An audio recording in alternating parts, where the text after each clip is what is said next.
they own us, murder us. That's what it means to slay somebody. It means to kill them without empathy, man, consideration. To slay us. Go ahead. And hold themselves not guilty, and hold themselves not guilty, like this piece of garbage right here. The agenda, you niggas, cowards and pretenders. Right back to the right man, you surrender. Give niggas blood or hate considers. Shit is disgusting to think it's cool to switch genders.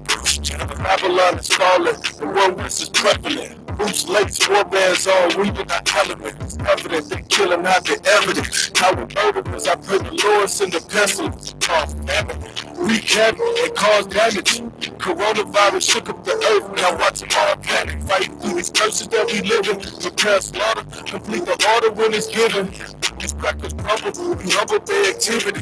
Lord is weeping if they should go into captivity. Devils must pay for their war crimes. Say your promise, go and get a sword when it's war time.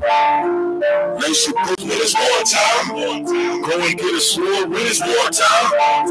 Cut your loins when it's war time.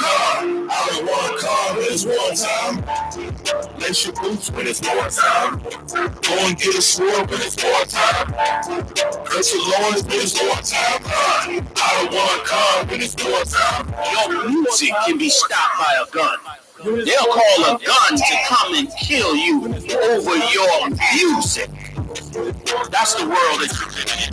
Con out of one gun when it's wartime. Can't be lukewarm, gotta make up your mind. If you ain't heard nothing, you better hit this rhyme. When it go down, you gon' have to be with your kind.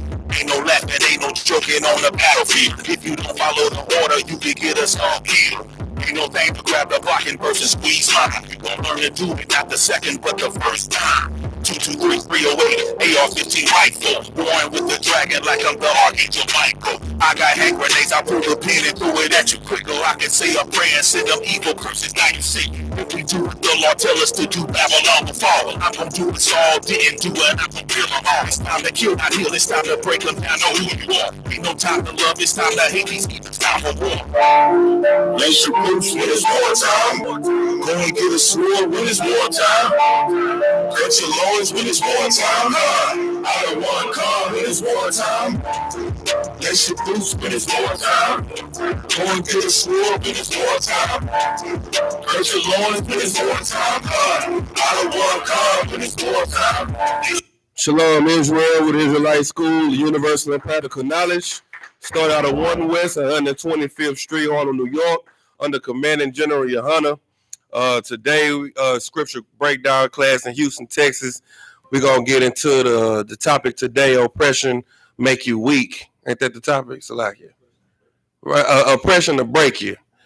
It's just the same thing. It'll make you weak. You know what I'm saying? And that's why it's so hard for black people not to celebrate the 4th of July.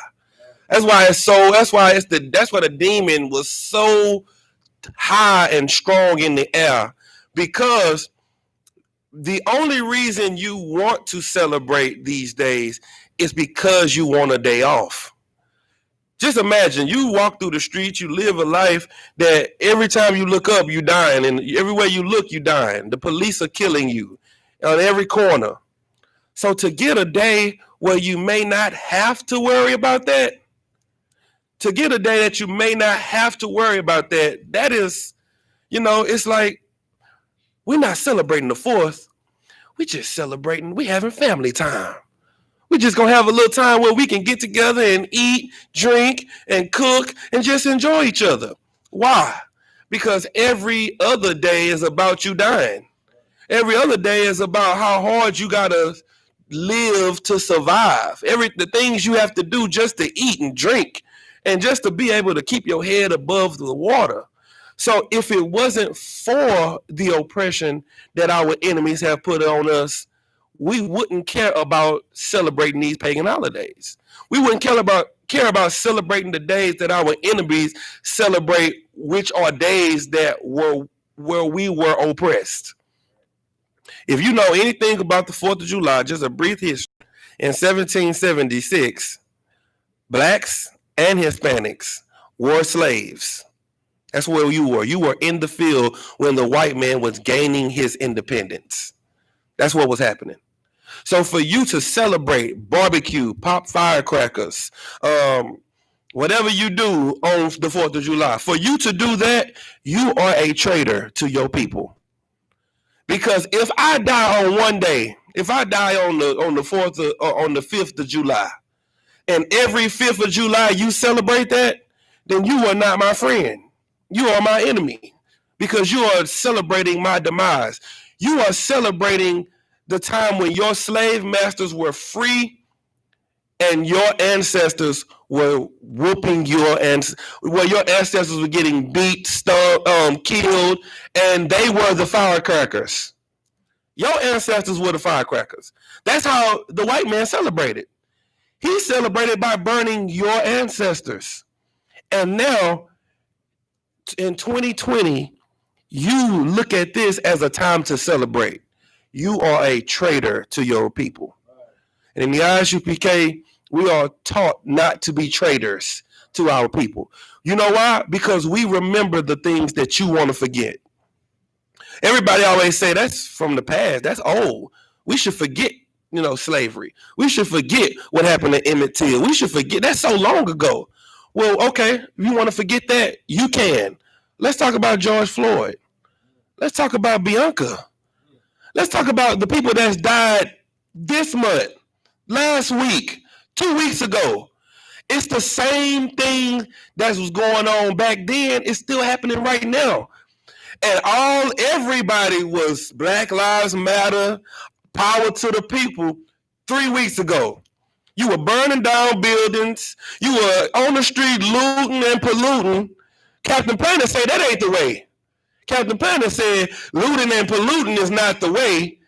Here's what Captain Planet has to say. Guess what? You were so strong in your unity for black people 3 weeks ago. Yesterday, you couldn't fight the demon to fire up the pit. Because oppression is what makes you weak. Oppression makes you feel like I need this time of freedom. I need this time of comfort, of brotherhood, because I don't get it any other day. And that's why you wanted to go back to Egypt when we left Egypt. Give me Exodus. Give me Exodus 6 and 9. And this is why it's so important that you learn your history. Because you got to learn what makes us so weak under this. Like, we all looking at how we dying right now. It's more evident right now than any other time in our lifetime. Right now, as a young black man, you should be able to see that we have enemies. When you see thousands of black people walking down the street with AR-15s and shotguns, because we are tired of the oppression. And for you to still not be able to fight firecrackers and barbecue, it shows why. And we're going to show it to you in the scripture. Read. Khan, sir, this is the book of Exodus, chapter 6, verse 9. And Moses spake so unto the children of Israel. He did what? Moses spake so unto the children of Israel. Moses was doing the things that we do. He was constantly going out trying to talk to his people, to warn them, to tell them, hey, we need to leave. We need to go and serve our God. We need to do this. And what they do, read. Khan, but they hearken not unto Moses. That's the same thing they're doing now to us. They hear what we have to say. They don't listen to us. They'll listen to people that say what we say, but they won't listen to us say it. Now, that's the coldest one. When you say, you know what, we need to separate from these other nations. Oh, man, that's hate. And then Louis Farrakhan say, it's time for us to separate. Yeah. Like, why is it not hate when he said? Because he's not really talking about separating. He's not for real about it. Because the very next day, he's going to be in the press conference with them saying we should all come together because we all bleed red. The reason you don't like it when we say it is because we mean it. We're the only ones that mean it. When we say separate, we live separate. You come down to school, hey, brother, what's your nationality? You look a little bit too light skinned. I know we light skinned too, you know. But what's your nationality? Oh, your father is okay. Well, these classes are not for you. Louis Farrakhan ain't doing that. Louis Farrakhan ain't stopping them at the door. We are. Because we are serious about being separated that have destroyed us. Keep reading. Khan. But they hearken not unto Moses for anguish of spirit. For what? For anguish of spirit. They didn't want to listen to Moses because they were broken. And that's why everybody wants to be a what?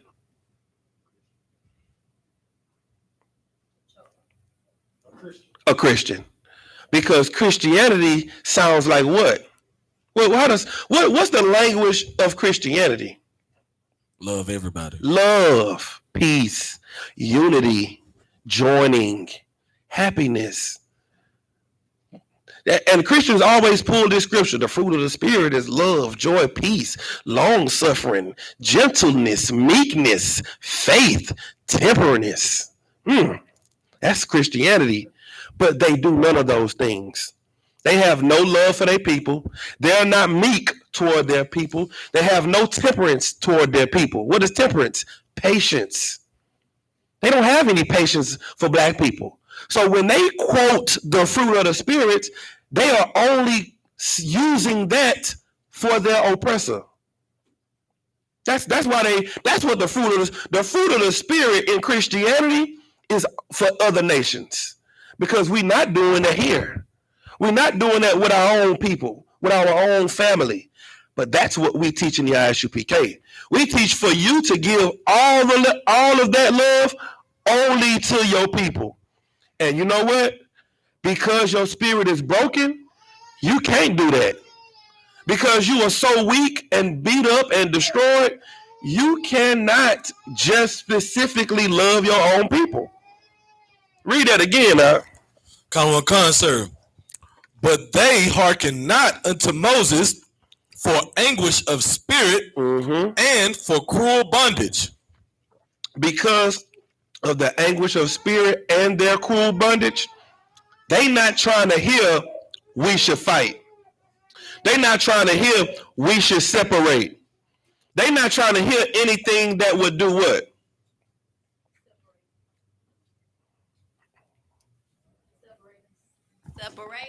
Separate us. But that's right. But it's something more than just separate us. Because when you think separate, okay, let's say we sit in here right now, we talking about separation, right?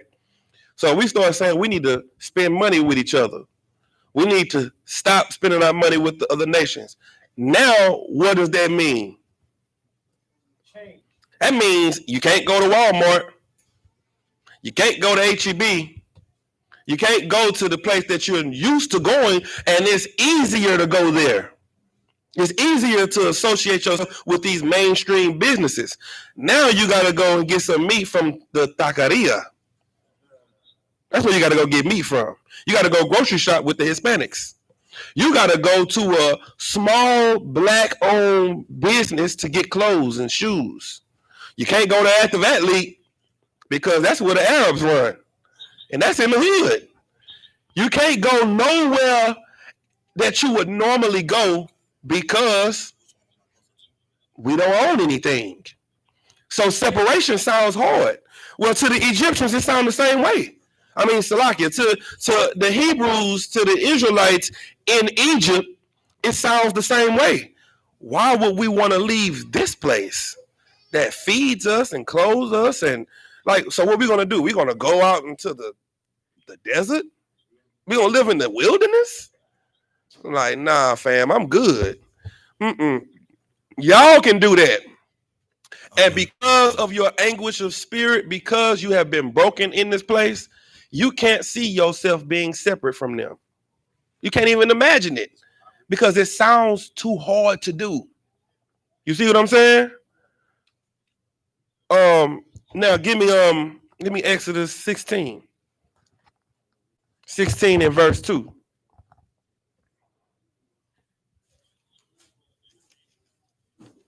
Yeah, Exodus 16 and 2. Read it when you get it. The book of Exodus, chapter 16, verse 2. The whole congregation of the children of Israel murmured against Moses and Aaron in the wilderness. They did what? Murmured against Moses and Aaron in the wilderness. So this is what happened. Moses asked for Pharaoh to let my people go. No, Moses asked Pharaoh to let us go into the wilderness for 3 days so we can serve our Lord. You know what Pharaoh said? Y'all must ain't got enough work to do. Y'all got time to think about going to take a 3-day weekend? I got something for you. Let's make them make brick without straw. Let's make it harder for them. Make the captivity more excruciating. Matter of fact, go hold that before we go there. Give me Exodus 1. And read verse 9. Read 9 and 10. So you can see why your people don't want to separate, why they gotta pop firecrackers. You gotta see it. You gotta see that this has been going on. It ain't nothing new under the sun. Go ahead. The book of Exodus, chapter 1, verse 9. And he said unto his people, behold, the people of the children of Israel are more and mightier than we. That's the first thing your enemies realize when they look at you. White people ain't having children like we are. You see what I'm saying? The average white house, if they have children, they have 1 or 2. Hispanics, the average Hispanic got 5 kids. You know what I'm saying? The average black man got at least 3 or 4 kids. And they're only producing 1 or 2. And now they old. And they got 1 child, the other one dead, or jail, or gay. So they ain't having no grandkids. So now they looking at us like, ooh, it's starting to be more of them than us. And that's what the Egyptians were saying. They saying that they are more and mightier than we are. Keep reading. Verse 10. Come on, let us deal wisely with them. Let us do what? Deal wisely with them, lest they multiply, and it come to pass that when there falleth away, that when there falleth out any war, join also unto our enemies, and fight against us, so get them up out of the land. So what we need to do is we need to make sure that if they try to fight against us, if a war break out, they fighting on our side. That's what we need to make sure it happens. We need to make sure that they celebrate our days. We need to make sure that they eat our food. We need to make sure that they join to us, because if they stay separate from us and our enemy run into the land and try to fight, they gonna join our enemy and they gonna fight with them. So what do we have to do? We have to make captivity harder for them. And that's why your family members cannot give up ribs and firecrackers on the 4th. Because it's too hard to think about being alone and separating. It's too hard to think about not being joined to America. Because that means if you're not joined to America, then who you got to join to?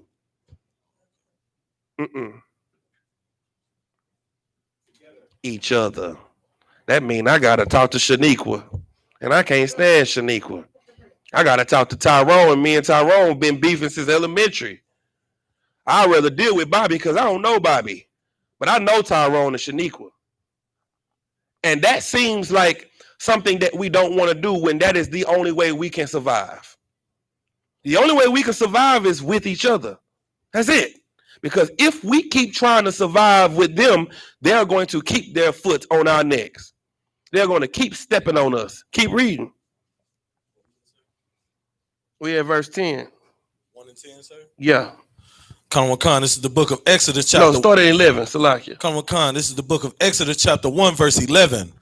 Therefore, they did set over them taskmasters to afflict them with their burdens. That's your bosses. That's the people that's making you work harder because they're trying to oppress you and afflict you. That is the police. The police, they are afflicting you. That's your taskmasters. And while they are in your communities destroying you and beating the strength out of you, all you are doing is becoming more subservient to them. You're becoming more weak, more accepting to the way that they treat you. Because it's crazy, but you wouldn't like being beat makes you want to stay, and being loved make you want to leave. Now, I know that sounds crazy, but that's how our minds work. If we are getting beat, it makes us want to stay to prove ourselves. Like, no, you should love me. I'm a good person. I'm a good person. That white people get beat, they want to leave. We get beat, we want to prove ourselves. Think about a woman. Think about a woman that's been with a man for 30 years that's a drunk. Been a drunk for 30 years and been beating her for 30 years. Why she still up? She don't have no other choice? No, she's still there because she wants to prove. She thinks she can save him. She thinks she can help him. She thinks she can be same thing with brothers. Brothers have a woman that cheats on them every other day. And the brother, she gonna be all right. I'm in these classes.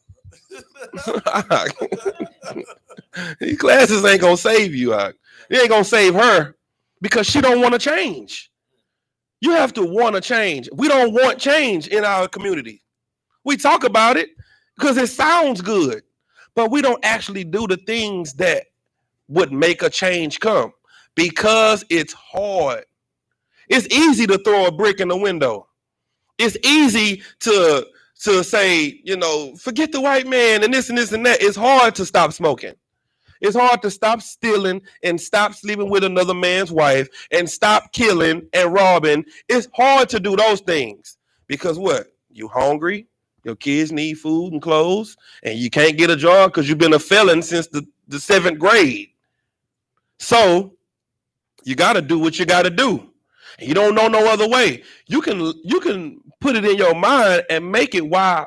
This is why I'm doing this, but you can't put it in your mind on why you should stop. You see what I'm saying? And even if you think about it, you know what? I should stop doing this. It's not doing me no good. I should change my life. It's too hard to do. So it's better to just do what? Do what you've been doing. That's, you know what I'm saying? That's our people. So you look at George Floyd. What's her name? Breonna Salaki. I messed her up. Breonna Taylor. You look at these new incidents that's happening right now. The Hispanic sister that was in the army, Vanessa, they just found her body. That wasn't even her. A sister in the army fighting for her country, what she think? And now she missing. You see what I'm saying? And you still can't see that these people are your enemy because you are used to toxic love. You think that's real love. You think getting beat, getting killed, getting snatched up into Lord knows where, you think you still have to prove something to them. But when a brother steps on your shoes, he got to die tonight. You see how that works? They have to afflict us more in order for us to love them. Because if they start to show us love, we're not going to know how to deal with it. And then if they show us love, we're not going to want to celebrate the 4th of July no more. Because we're going to start to feel what?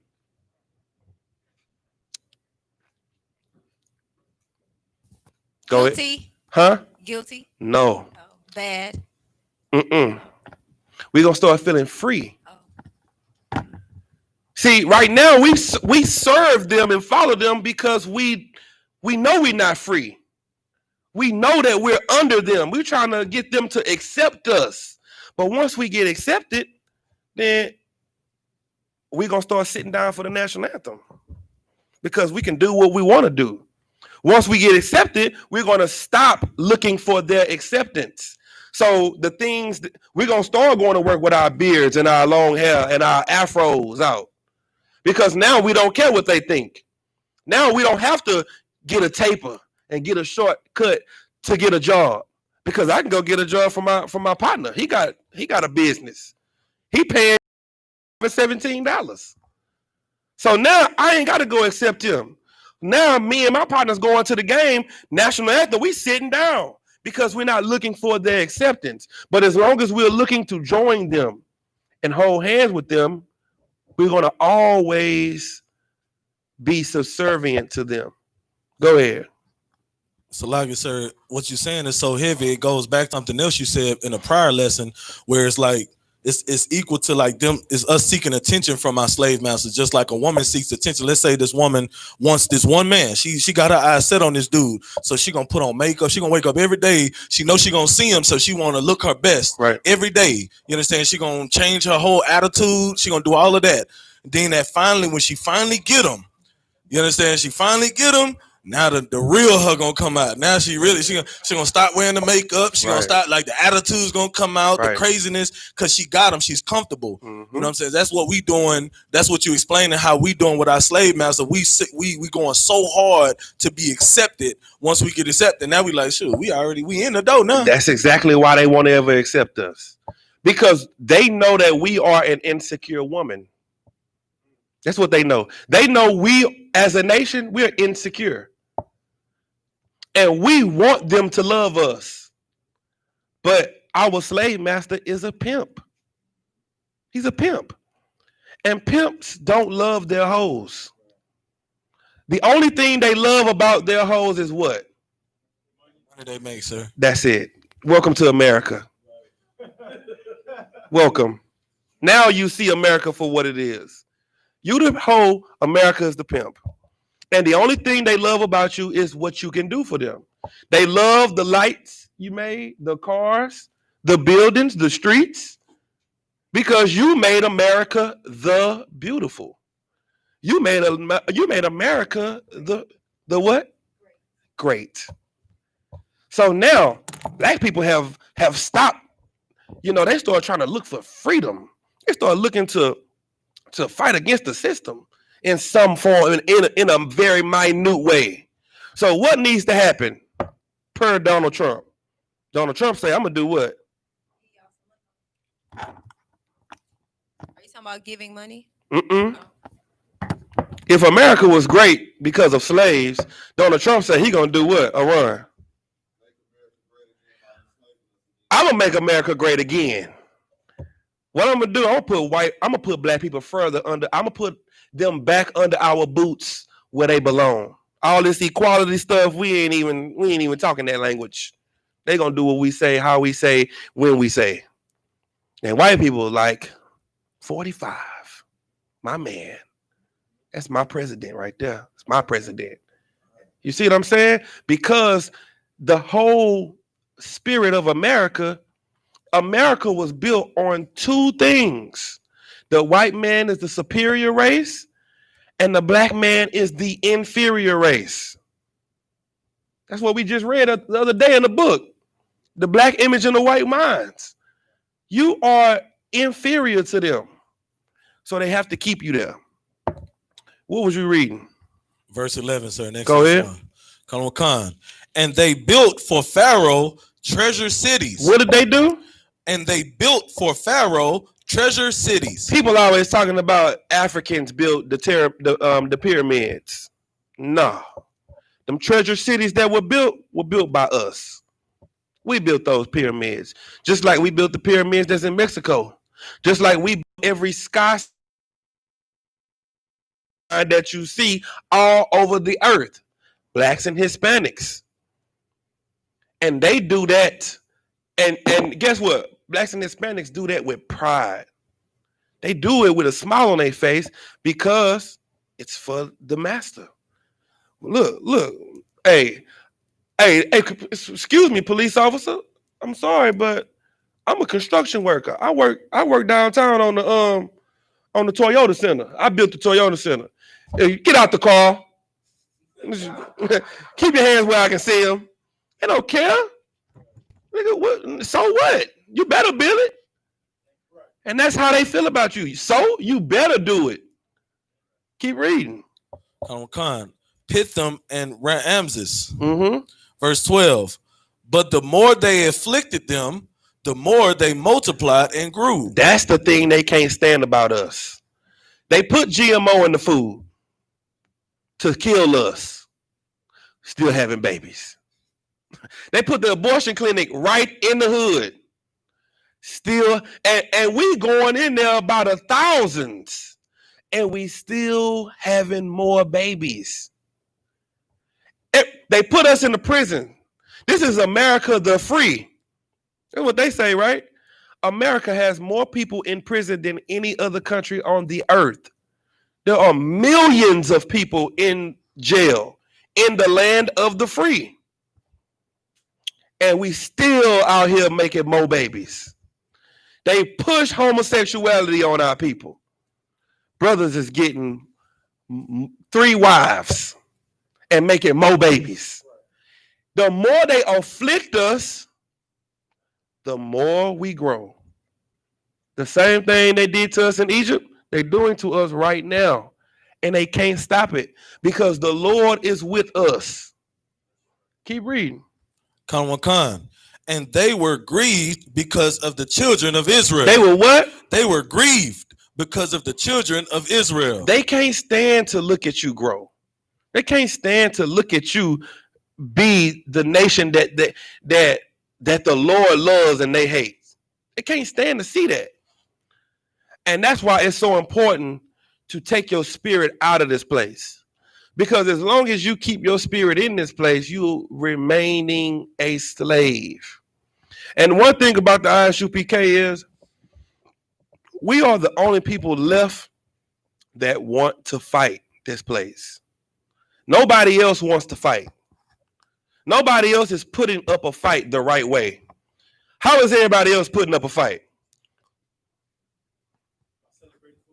4th of July. Or now, let's not celebrate it. We're going to celebrate it on the 5th.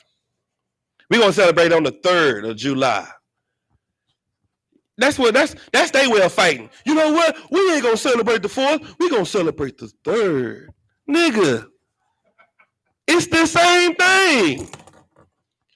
Right. The party is going to go until after 12 o'clock. Guess what? That's the 4th of July. You're still celebrating the same thing. Why can't you just not do anything at all? Because you're a slave. And you can't help to get a day off. You get a day off and you like, man, let's barbecue. Woo! You take sick days for everything else. Why you and your family can't say, look, August the 2nd, we're gonna all call in sick. And we're gonna barbecue, we're gonna eat, and we're gonna enjoy each other. This is the Williams day off. All the Williams, we're gonna take off on it. Why you can't do that? You know why? Because that's free man thinking. The master didn't say you can do that. Master say the 4th. Yes, a master. Yes, a boss. I'll be off on the 4th, boss. We sick. You sick, boss? We sick, boss. That's black people and Hispanics. Go ahead, keep reading. Khan, sir. Verse 13. And the Egyptians made the children of Israel to serve with rigor.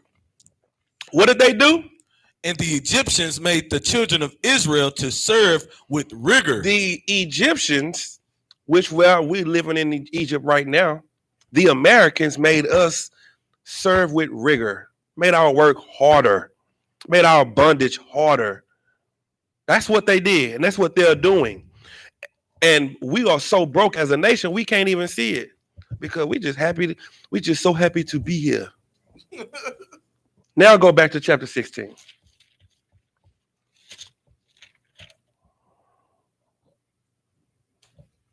And what, sir? Start at verse 2.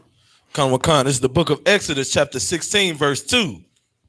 And the whole congregation of the children of Israel murmured against Moses and Aaron in the wilderness. Now watch this. Moses gets them out of Egypt. Do you know what I'm saying? Moses, through the power of the Most High frees the Israelites out of Egypt.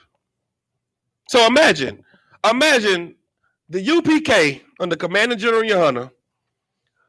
We've been prophesying and telling you that these days was coming. Then we finally get out of America and we go into the wilderness. All of Israel. The mixed multitudes, meaning the ones that agreed with Moses and the ones that didn't agree with Moses. The ones that were married to white women and East Indians and Africans, they left with us, and the ones who were in the truth left. Now we get in the wilderness, everybody start murmuring. What's murmuring? Gossiping. Man, they got us out here in this wilderness. We out here in the desert. Go ahead, sis.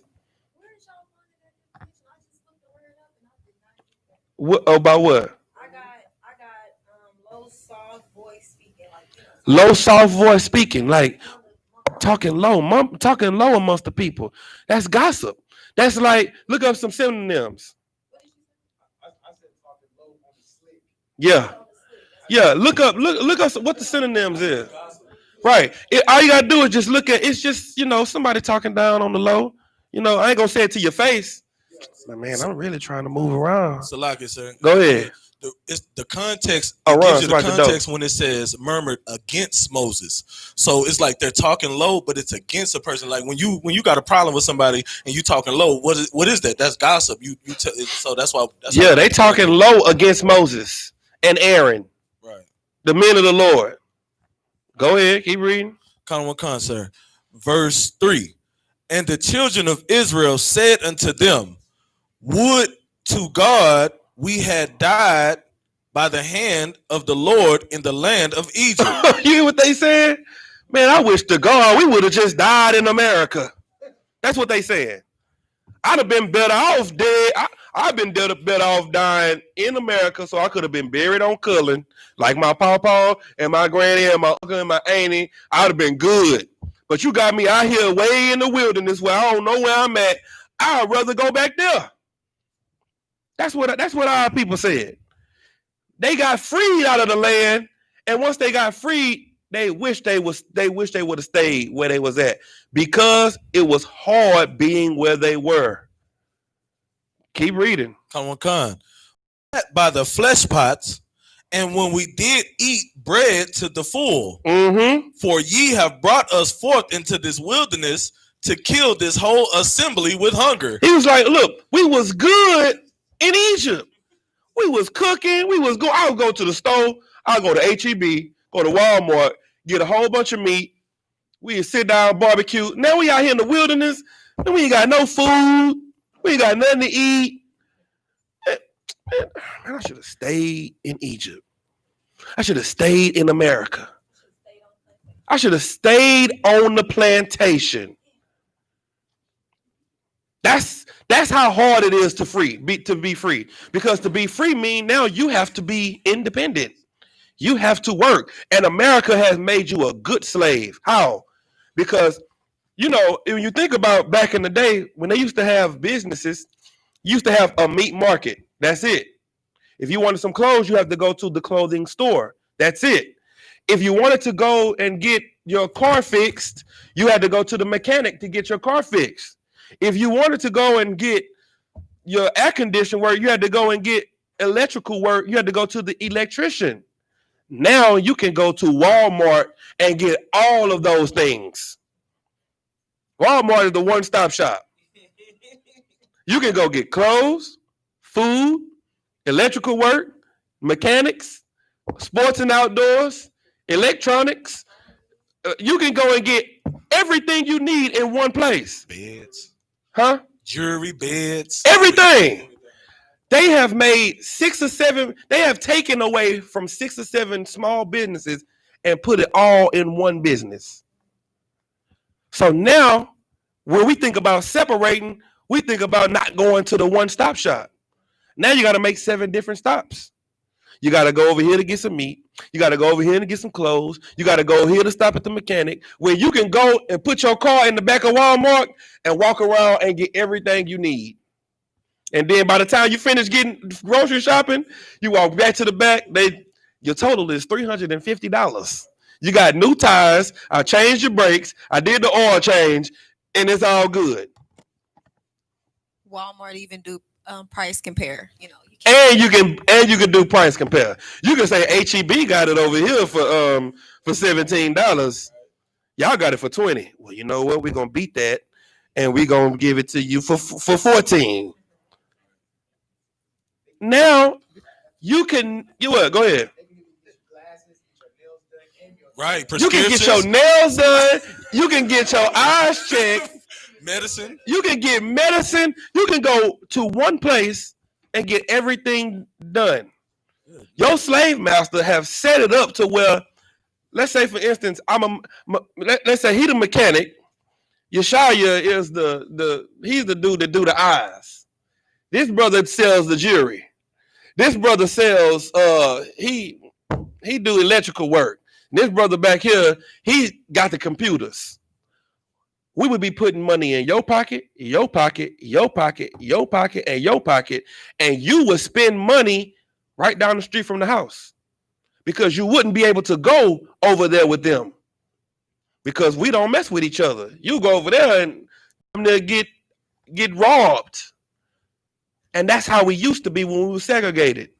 That's how we used to be. We used to be to where now all of our money circulate in our own community. Now the black dollar don't circulate in the community. How long do you think the black dollar circulate in the community? How long do you think? Somebody look it up. I'm gonna show you. How long? 6 hours. Now listen at that. You get paid, your money stays in your community for 6 hours. You know why? Because once you pay your rent, that money leaving out of your community because the person that you rent from is not your people. When you go buy clothes and shoes, that money is leaving your community because none of those people are your people. It used to stay in the community for over a year. Do you see what I'm saying? Now 6 hours until they close. From the time you get paid to the time they close, your money leave. That's because you are the perfect slave. And you can never build nothing like that. You will never be able to separate from your enemy if that's your lifestyle. Go ahead. So like I said, if I could, our people don't understand how economy works in general. Like that's why even with this whole because we destroyed. No. Why don't our children understand economy? Because we don't. But theirs do. Because we don't teach it. We don't learn it. Because we don't teach it. Because the schools don't teach it. Right. The schools don't teach that. You got algebra 1, 2, 3, and trigonometry and all of that. Now, how many times have you used algebra since you graduated? So, how to save money. Why you didn't learn about how to start a business? Why you didn't learn about anything that could better or help your community? Because the school system is set up under your slave master. Right. And they're not going to teach you how to be better than them, but they will teach their kids in their districts because their kids didn't go to Sterling or Yates or Jones or Madison or Booker T. They didn't go to them schools. They kids went to Westlake and Katy and Lamar. And now, so what you got to do? You gotta take a risk to say, I'm gonna use your address and say my kids stay in this neighborhood so I can send my kid to a school that could probably teach them something. You see what I'm saying? That's because you are depending on your enemy to protect you. Now just think about it, black on black. If you have a fight, if somebody in the hood kill your brother, would you depend on them to make sure that you educate your kids, feed your children? Would you depend on these people to take care of your family? Why not? No, why would you not depend on them? You said why wouldn't we depend on our people or the other people? The people who she said it. Oh. Give her the mic. Say it again. I said because they're the enemy. Because they are the enemy. Give her a hand. That's exactly right. Because you would recognize, man, I don't mess with them. They killed my brother. Why don't you see that when you look at the other nations?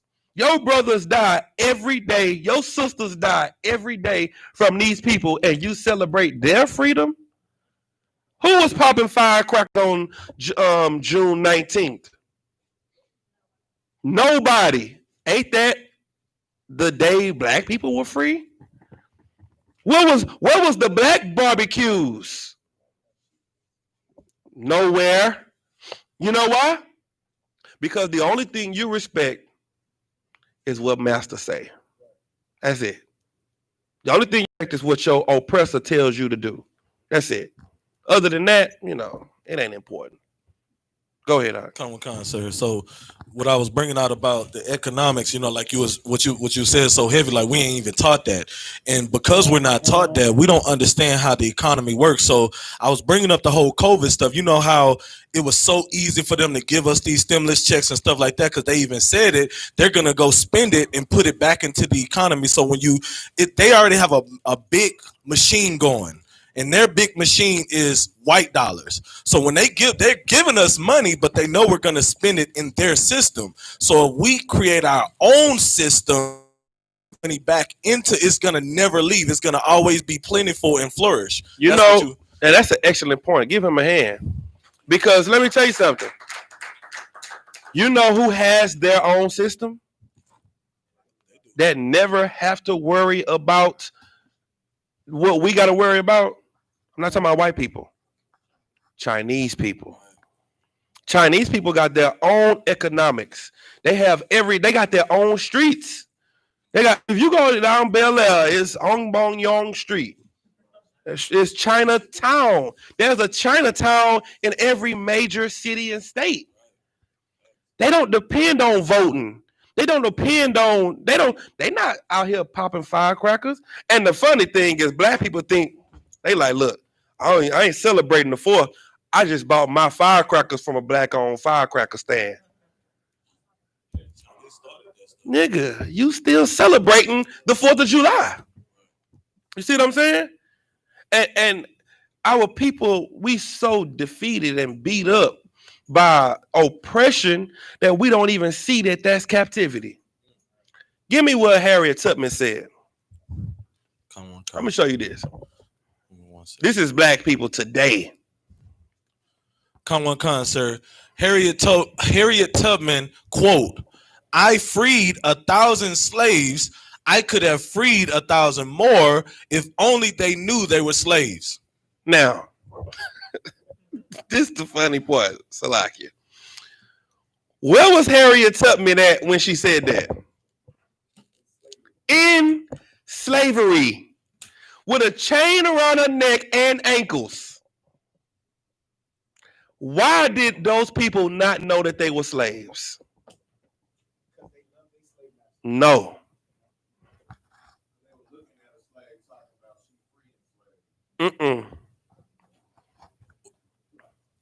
Because of the hard bondage? No, I'm not going to get.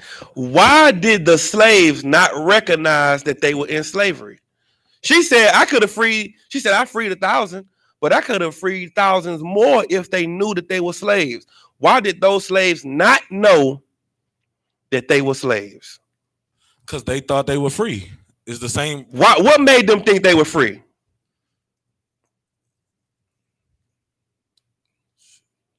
Go ahead, Deborah. What made the slaves think they were free? That's always the right answer. Give them a hand. And you ain't gonna never go wrong with that. You know what I'm saying? Go ahead. Is it because they say they freed them? Are you talking about the time where the master told them that they were free, but really they wasn't? Because I'm talking about Harriet Tubman was an actual slave, ball and chains slave, right? And she owned the plantation with people, and she's trying to free them, but they don't want to leave because they don't know that they're slaves. Why? And when you understand that, you'll understand why people have to celebrate the 4th. Go ahead. Jacob, go ahead. Is it because they enjoy the work that they do? Go ahead, sis. Because they were with their family. Go ahead. They thought they were home. You getting there. Go ahead, DeMarcus. I'm gonna give y'all 2 more. It was they figured they was already beaten, weak, and Nope. It's because y'all gonna be mad when I say it too. It's because they had food, they had no. Come on now, 2 more and I'm done. No. Because of Christianity, they thought when they died they was gonna go to heaven. No, you was almost walking. You got something? Okay, all right, I'm gonna give you another hint. Have you seen The Birth of a Nation? Anybody seen Birth of a Nation? Y'all seen Birth of a Nation, right? Okay. When was their off time?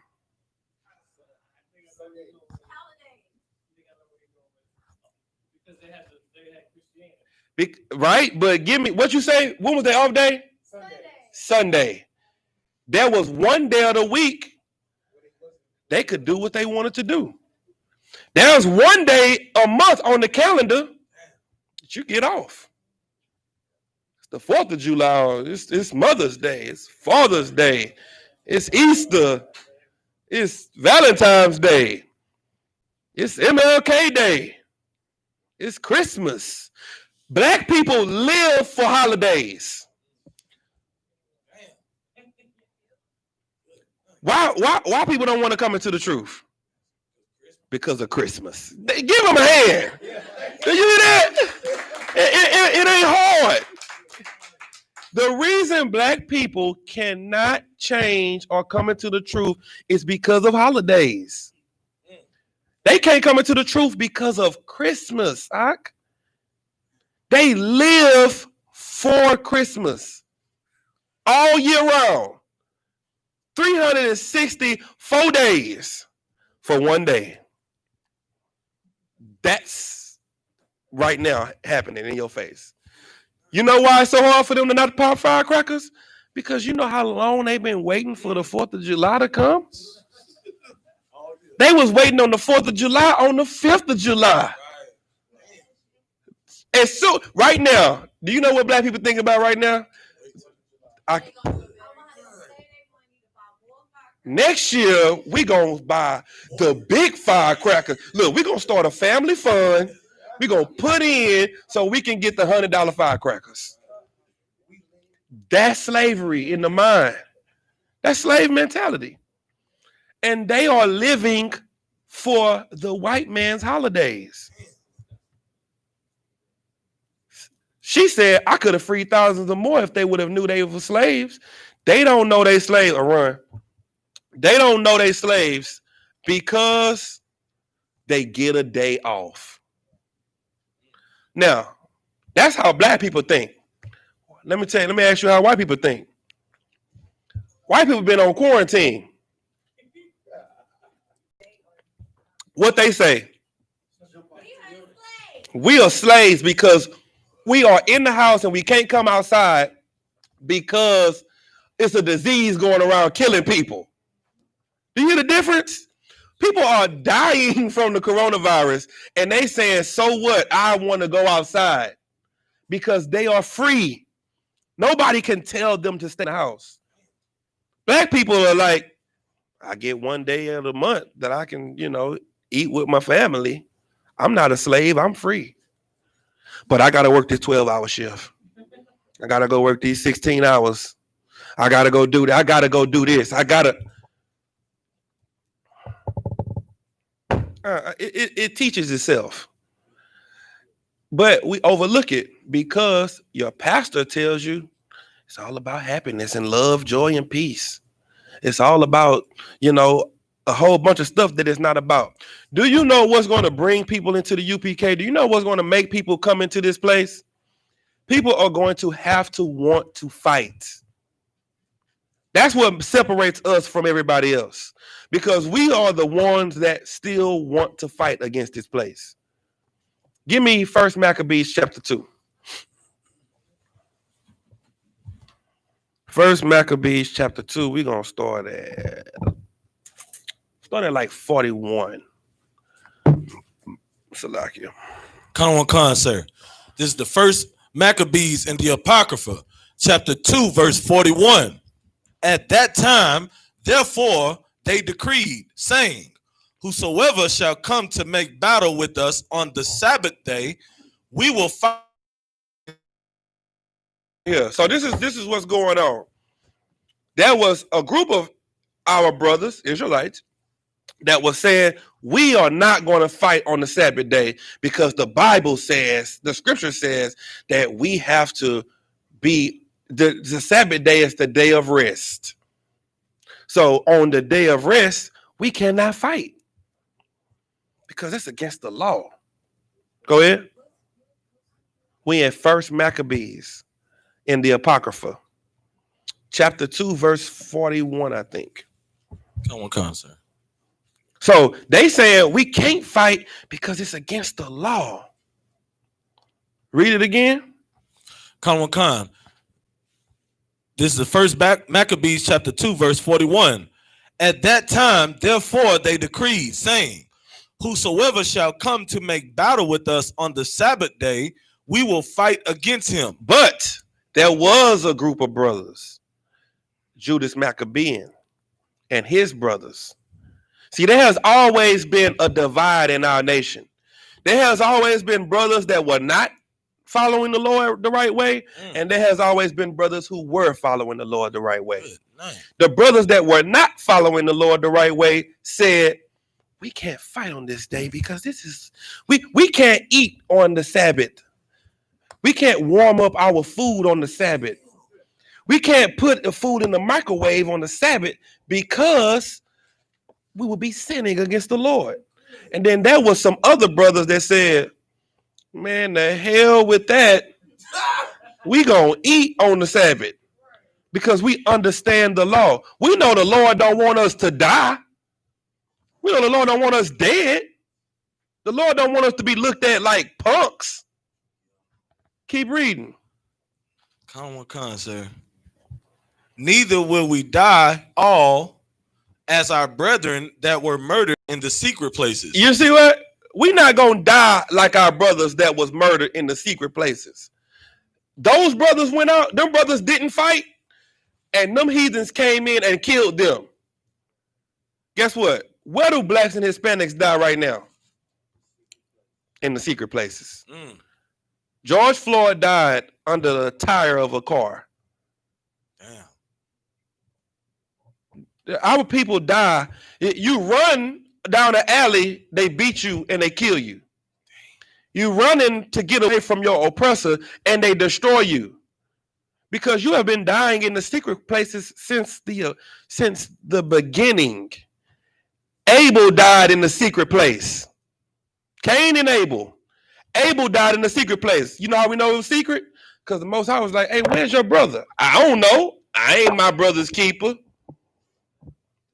Because his blood was crying out of the ground. Why was it in the ground? Because he hid his brother's body. Because he died in the secret place. We've been dying this way. Go ahead. Salakia, sir. Man, good night, sir. Salakia, like,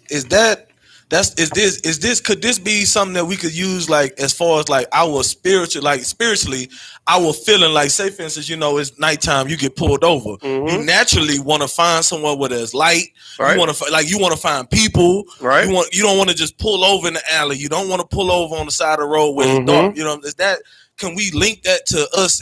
Is this like just what we went through in the past, like that spiritual? Like, we don't want to die in the sea. Like, we know if we pull over. We already know how they operate because we are them from the past. That's us. We died in a secret place before. So now we come back and we like, first thing we see with them lights, I ain't stopping the car until I get to the gas station. I ain't stopping the car until I get somewhere where people can see me, because that's how we think. Because we are them. Keep reading. Come with con, sir. Verse 42. Then came there unto him a company of Assyrians who were mighty men of Israel. They were what? Who were mighty men of Israel. Somebody look up Assyrians. Good. Get this Zondervan Bible dictionary. You got one? Yeah, look up the Assyrians. We're going to find out who them brothers were just to help you. I know who they were, but I want y'all to know who it is so y'all can know what it's talking about. ASSIDEAN. EAN. Now, read that apart again from the top. Come on, con, sir. Verse 42. Then came there unto him a company of Assyrians who were mighty men of Israel, even all such as were voluntarily devoted unto the law. So there comes another brother of our people, another group, another camp of our people, so to say. They were devout men. They were about righteousness. We're going to find out what they said. You don't see it in there? It might be in the, here, get this Zondervan up here. Get the big one. Here, take this book right here. Take that. Leave them other books up there. Yeah, throw out. Look that up. Keep reading. Come on, sir. Verse 43. Also, all they that fled for persecution joined themselves unto them. You see that? So now, you got people, you got Judas Maccabean, the righteous men, then you got the Assyrians, and then you got other people of the persecution that's running to come and join with who? Who they coming to join with? Say it. Judas Maccabean. So you that action. Then you got some other people that just ain't finna fold. They all ran to Judas Maccabean and say, keep reading. Come on, sir. Verse 44. Oh, Salakia. I'll read verse 43 again. Go ahead. Also, all they that fled for persecution joined themselves unto them and were a stay unto them. Verse 44. So they joined their forces and smote sinful men in their anger and wicked men in their wrath. But the rest fled to the heathen. The rest did what? The rest fled to the heathen. To the who? To the heathen. For what? For succor. For succor. Look up the word succor. And then you're going to understand the whole point of it. Did y'all find the Assyrians?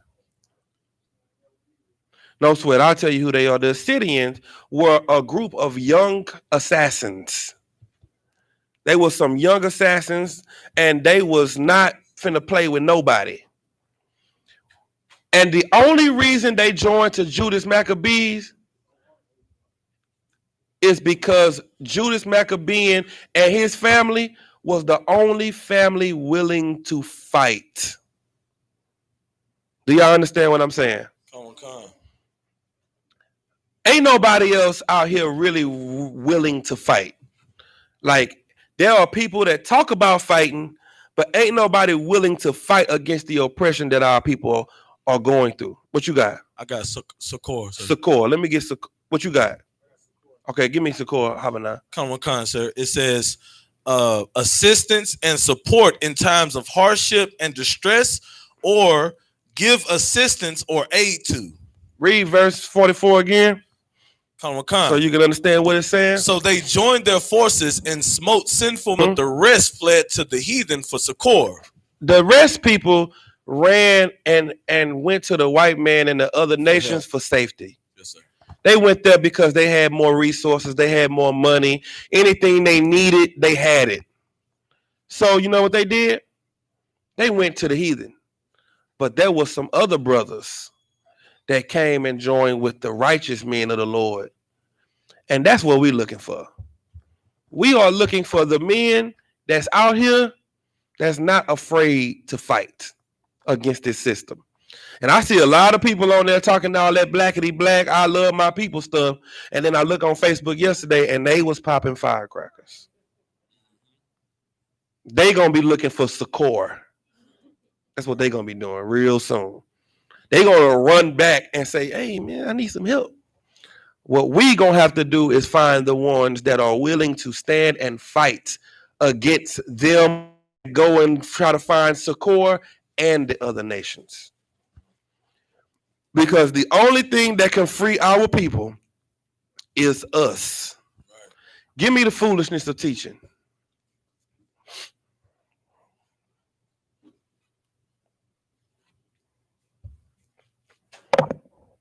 Anybody got any questions? Get them ready because I'm about to wrap this up. You got any questions online? We taking them.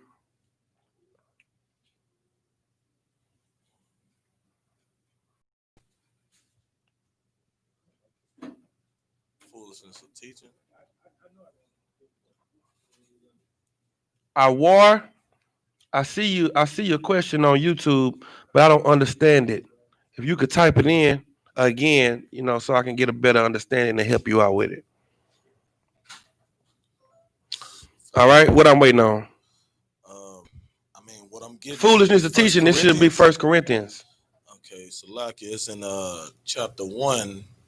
Yeah, like 21 or something like that. Yeah, give me that. Read that. So what people think that we're doing is stupid. They think when we go to camp, it's stupid. They think that when we, the way we dress is stupid. The things we say is stupid.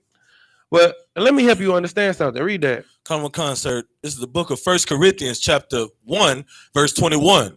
For after that, in the wisdom of the power, the world by wisdom knew not the power. Listen, the world and their wisdom, they don't know God.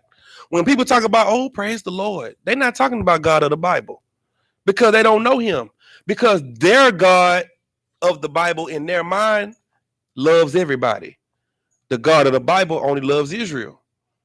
The God of the Bible is different from the God in their mind. But through their wisdom, through their pastors, through the people that they trust and believe, they think they do know God, but they don't. Keep reading. Come on. It pleased the power by the foolishness of preaching. By what? By the foolishness of preaching. The thing that's going to free our people is the thing that you think is stupid. And that's how we go out and teach. When we go out and teach, that's the thing that frees our people. Because we are putting the spirit on each person that hears the truth. And if they don't grab it, then it ain't for them. But if they do, come on, to save them that believe. To do what? To save them that believe. So how is the Most High going to save his children? Through what? Sisters, how is the Most High going to save his people? What is he going to use? Is he going to use us getting our guns and shooting and destroying the white man? How is the Lord going to save his people? Through teaching. That's how we're going to save our people. Now, give me a second. That's it on that? Okay. Give me 2 Thessalonians 2 and 3, and I'm going to show you that. And then I'm done. Come on. This is the book of 2 Thessalonians, chapter 2, verse 3. Let no man deceive you by any means, for that day shall not come, except there come a falling away first, and that man of sin be revealed, the son of perdition. All right, so let no man deceive you. That day shall not come. What is that day? Sisters?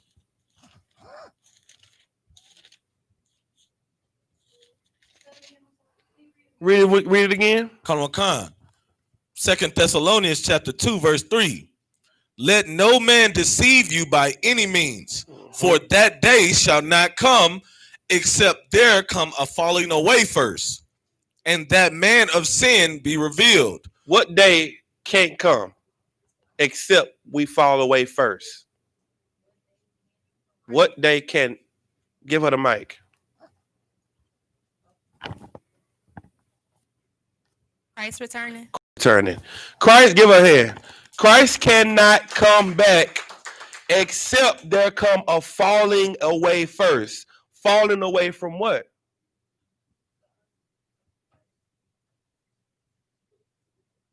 YAHANNA?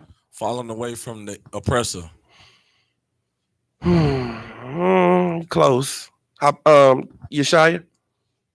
From the laws that the oppressor teaches. You getting closer. Yes, that's right. That's I mean, don't get no clearer than that. Falling away from the philosophy that the other nations teach. Falling away from Christianity, falling away from being a Muslim, falling away from all of these different doctrines that was given to us.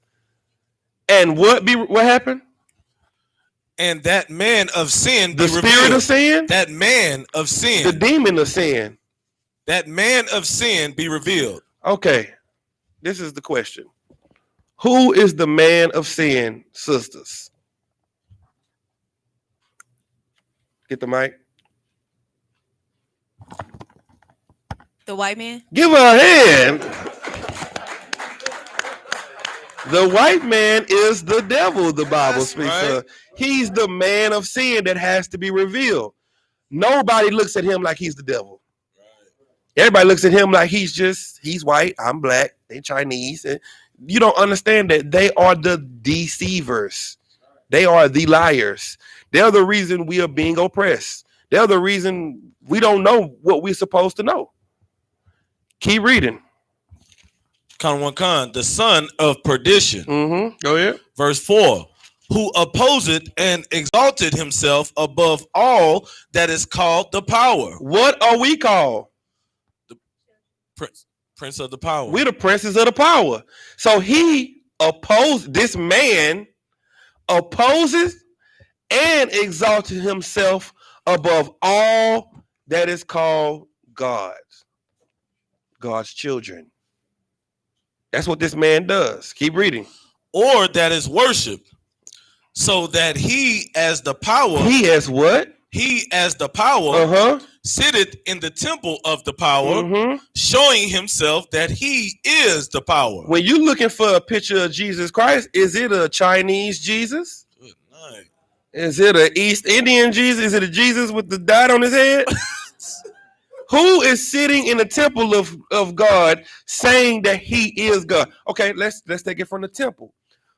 What is the temple of God? What is it talking about? The church. The church. The Pope. The Christian church, sir. Yes, sir. The Pope. Is there a Chinese Arab Pope? He sits in the temple of God saying that he is God. Who does that? The white man. Right. Keep reading. Good night. Verse 5. Remember ye not that when I was yet with you, I told you these things. Stop. What is he saying? People read over that, don't understand that. Go ahead. I taught you this. I taught you what? We were teaching you that the white man is the devil. Give him a hand. Don't nobody understand that. Christ taught that. The disciples taught that. It's not new when we say it. Read it again. Remember what? Remember ye not that when I was yet with you, I told you these things? I'm letting you know, like I already told you that the white man was the devil. You don't remember? Go ahead. Go ahead. Yeah. This was during the time that Rome occupied Jerusalem. So we living in our land, but white people ruling it. Just like Iran right now, just like Iraq. They have their army in another country's land, and they're occupying it. This is the same thing that was happening then. The Romans were in Jerusalem, walking around, dealing with us like they were our police, like they were our government. And he was like, I told you I was coming. Remember, I said that. The white man was the devil. Keep reading. Verse 6. And now ye know what withholdeth that might be revealed in his time. Stop. Read that again. Verse 6. And now ye know what withholdeth that he might be revealed in his time. That that he might be revealed in his time. Why haven't our people and our grandparents and our the people before us knew this? Why haven't they said anything about this? Now, just think about it. The Native Americans call the white man the devil. Some of our ancestors, some of our grandparents say, man, I don't mess with white people. They the devils. But why haven't they been revealed in there? Why haven't they been revealed yet? Go ahead, sis. Go ahead. Both of y'all are right. We were taught Christianity, and it was the devils that was teaching, but it wasn't what? The priest and the prophets. No. It wasn't time. It wasn't time for you to know it. It wasn't time for you to be able to see and know that these people were the devils, because these are the people that you wanted to follow. Who chose to follow them? We did. Nobody put a gun to our head and say, do this or do that. We chose to follow them. We chose to live like them, eat their pork, live their life. And Salakia, in the captivity we in now, we did get guns put to our head. Because during the time of the Greeks, they said, if you don't choose to be a Greek, we would kill you. They killed us for not choosing their lifestyle. Go ahead. So like I said, I got a question. So is this a cut to like them Christians that say, they be like, well, why would God put you through all of this? Why this and why that? Like, we chose the path, right? And then it's like he didn't reveal to us who these people were to us until the time was right, and now we know. So now it's like, okay, now that's why that hatred is coming. That's why the resentment we feel is coming. Anger is that's the first thing you feel when you first start coming into the truth. First thing you feel when you first come into the truth is anger about Christ being black. If he lied about this, then what else did he lie about? And then when you start researching, you like, man, he lied about everything. I never heard of the Red Summer. I never heard about the Black Wall Street. I never heard about Greensboro. I never heard about all these. Like, where did this come from? I like history. I like social studies. Why we never heard about this? And you start getting more and more upset. Go ahead, sis.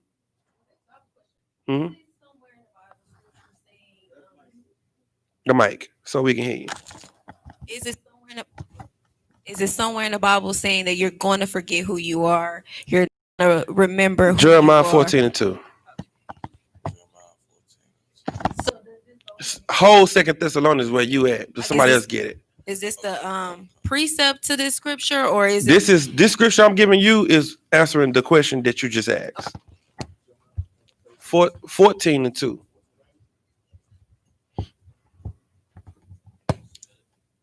There, somebody read that for me. Jeremiah 14:2. Mm-hmm. Judah mourneth. Judah mourneth, and the gates thereof languish. They are black unto the ground. Give me discontinue from thy heritage. That's what I'm looking for, Salakia. That's the wrong one. Discontinued. It's in Jeremiah.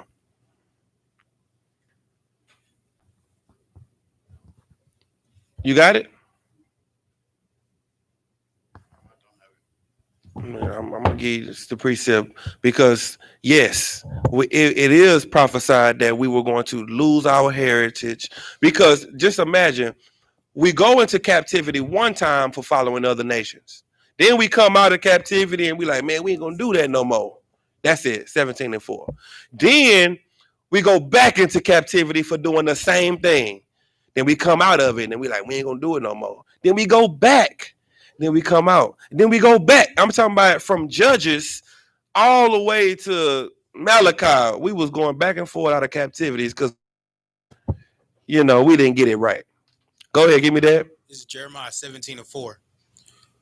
And thou, even thyself, shalt discontinue from thy heritage that I gave thee. Right, go ahead. And thou will cause thee to serve thine enemies. You gonna do what? Serve thine enemies. Your friends? Serve thine enemies. The people that you're supposed to love one day. Enemies. Go ahead. In the land which thou knowest not. In the land where? Which thou knowest not. What's your homeland? Thou knowest not. What's our homeland? No, you just said it first. It's Israel. Jerusalem is your homeland. But you're going to serve your enemies in the land you know not. What's the land you know not?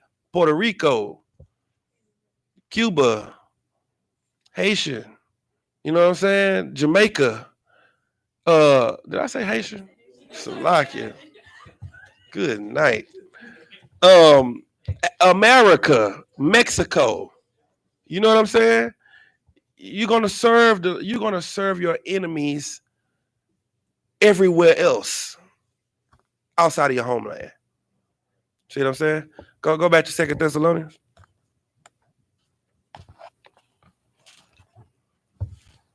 Come on, sir. You want me to read verse 6? Verse 7. Come on, verse 7. For the mystery of iniquity doeth already work. Mm-hmm. Only he who now let it will let. The white man was already working during that time, but he said only he who now let it. Meaning the Most High is letting him do this now. This is the Lord doing this because the mystery of iniquity is already working. But now it ain't nothing we could do. The Lord letting this go on. Go ahead. Come on. Until he be taken out of the way. Until he be taken out of the way. Our job is to reveal to you who the wicked is until he's taken out of the way. Keep reading. Verse 8. And then shall the wicked be revealed, whom the Lord shall consume with the spirit of his mouth. With the spirit of his gun. With the spirit of his mouth. With the spirit of loving. Of his mouth. What is the spirit of the Lord's mouth, sisters? Mm-hmm. Get the mic. I don't have the answer. No sweat. What is the spirit of the Lord's mouth? He said the Lord is going to consume them with the spirit of his mouth. What is the spirit of his mouth? Education. No. Knowledge. Mm. Go ahead. I guess I'm going to say I.S.U.P.K. No? You guys? Give an hand. That's right. That's right. The spirit of his mouth is the teaching, because through the foolishness of teaching will I free my people. The spirit of his mouth is his prophets. We go out on the street and prophesy about, we've been prophesying about these plagues coming since 1969. The last day we was at camp, Officer Malakwat and Officer Ron was teaching about the destruction of America. Officer Malakwat salakied him and pulled the scripture in Amos that says it's going to be a day where you're going to look for the prophets to come out here and speak, and they won't be out here. He was talking about the destruction of America and the famine and the plagues, and then Officer Malakwat said, you're going to look for us and we won't be here. I got a phone call that day and said, Clip Camp, the general said, leave. Everybody need to shut down. And we couldn't go to camp for a month and a half. People was calling me, hey man, y'all gonna be downtown this week? Nah, we ain't teaching. Oh man, come on, man. What's going on? We got class every day, but we ain't going on the streets. Oh man, I be needing that Saturday, man. And he had just said that. Both of them had just said, we prophesy against these places, and these places fall because we are speaking the words of the Lord, not ourselves. Your pastor ain't teaching because he's speaking his own words. He's not speaking the words of the Lord. So now he ain't got nothing to say. We've been teaching class 7 days a week, because we speak the Lord's word, and the Lord still got stuff that you need to know. Keep reading. Come on. And shall destroy with the brightness of his coming. What's the brightness of his coming? See, go ahead. Fire, but Yeah. Well, when that fire gonna come? When that sky open up and you see them chariots, Which is called the judgment day. Judgment Day. Give him a hand. That's the brightness of his coming. So we gonna prophesy about the brightness of his coming, and he gonna destroy them on that day. Keep reading. Come on, verse 9. Even him whose coming is after the working of Satan. Wait a minute. Even him whose coming is after the working of Satan. Whose coming is after the working of Satan? La-ah. Our King Yahushua. La-ah. Good night. Which is called? Give him a hand. The white man is the representative for Satan on the earth. Christ deals with us. Satan deals with the white man. Who is the coming? Read that scripture again. Come on, I didn't understand it. I got you. Verse 9. Even him whose coming is after the working of Satan. The white man's everything that he does is what Satan tells him to do. Right. See, this is what the white man do. Okay, watch this. The white man, what's that dude? What's the dude in the courtroom? The prosecutor? Right. That's the white man. Come on. Okay, so let me help you understand. You got, all the rap music, right? What is the rap music talking about? Drugs, sex, all of that. Is killing lawful? Nuh-uh. What about drugs? But every song you hear got drugs in it. God, I had to down a nigga, and I had to pull the trigger. Right. You know what I'm saying? They gonna do their thing. Now, if you keep listening to the music, you're going to believe that it's okay. Right. But when you do it, what's gonna happen to you? Going to jail. You're going to jail. That's Satan. That's what he do. He convince you to do it. He make you feel confident in doing it. And as soon as you do it, he standing before the Most High. I told you that nigga wasn't real. I told you. See, you thought he was. Told you that nigga wasn't about nothing. That's his job. His job is to persuade you. You know better. You know better because you know what's right and wrong. Well, you're supposed to know what's right and wrong. But because Satan has had so much authority over this earth, he has made it to where now your preachers and your teachers teach you lies. It's okay to eat pork, crab, shrimp, and lobster. You can eat that. God loves you no matter what. Yes, God loves me. So you do it. You do it. And you are sinning. And you get the Lord. He's not on your side anymore. Then he persecutes. Then you catch heart failure and diseases and all of this because you are living a life he told you not to live. But you didn't even know it was a sin. Go ahead. After that, after you get your consequences of sinning, that's when you start cursing God's name like you the one that did you wrong. Give her a hand. That's Satan's job. And that's the white man's job too. The white man's job is to make you hate God, just like Satan. Because you die at the hand of a police with your hands up, your family members going to say, why he take him like that?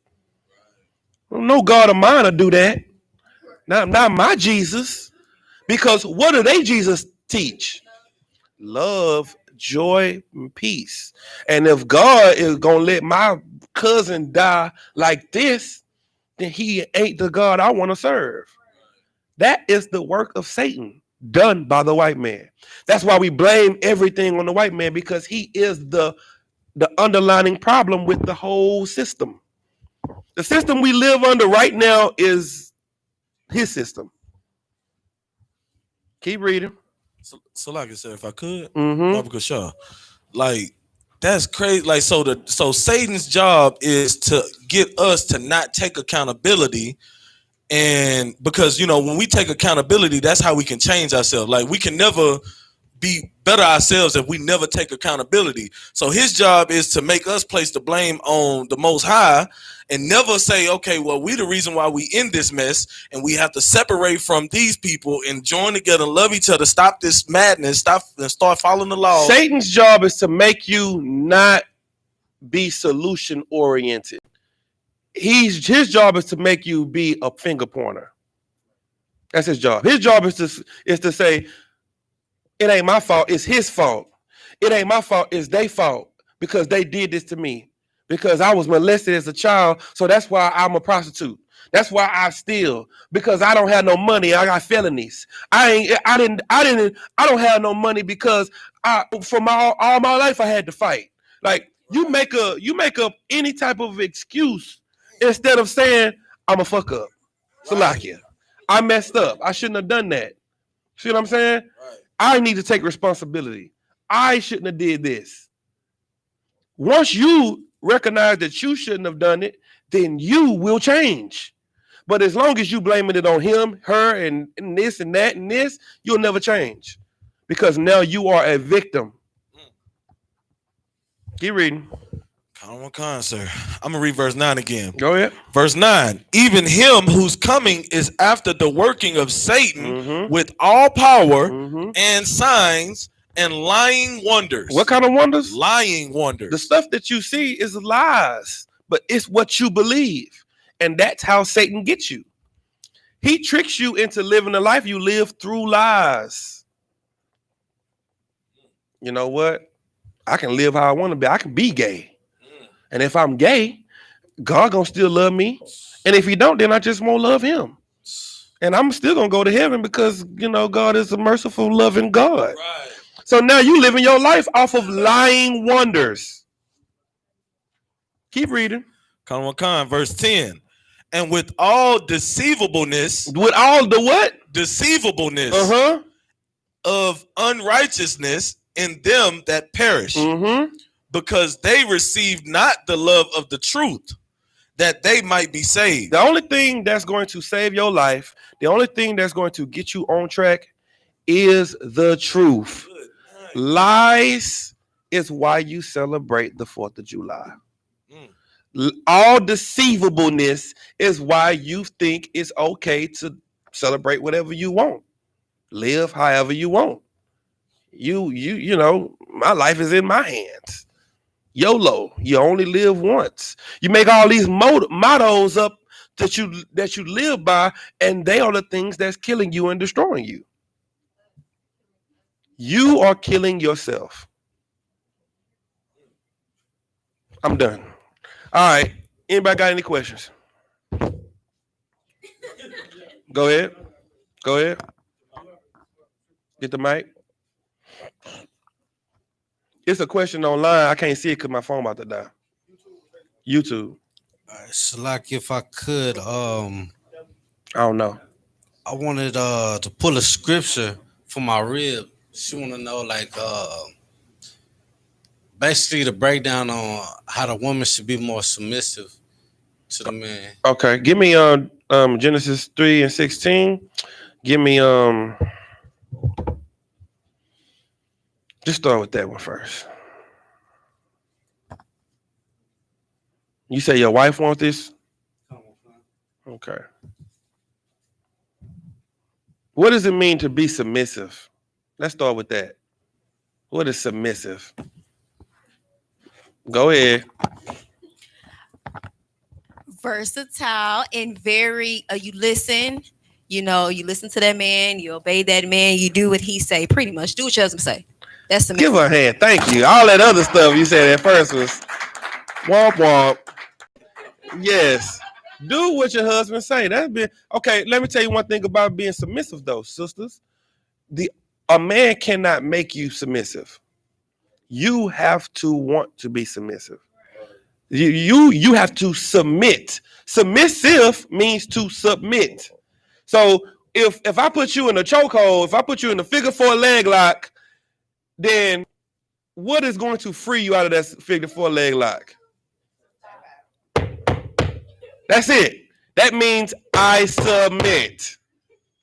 I'm done. Let me out. You have to give up authority. That's what you have to do.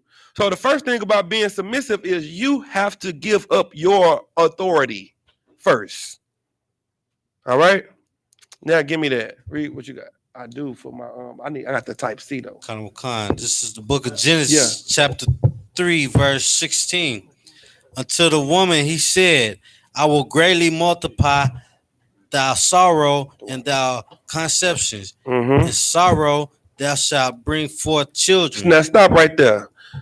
If a rhinoceros has a baby rhinoceros, do they need an epidural? No. What do they do? Push it out. Like what? Just drop it on out. Like boo boo. That's it. They just let it on out. That's it. When the horses have baby horses, you don't hear no screaming, no crying. They just let it out. They defecate it out. But for a woman, the Lord said, I'm going to greatly multiply thy sorrow and thy conception. Go ahead.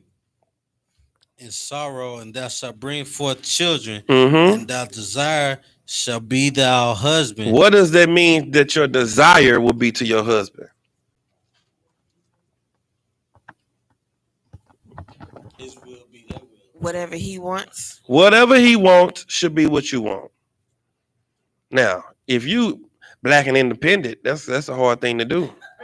If you're a strong black woman, it's kind of hard for for you to submit yourself to a man, and that says a lot about who you submit yourself to.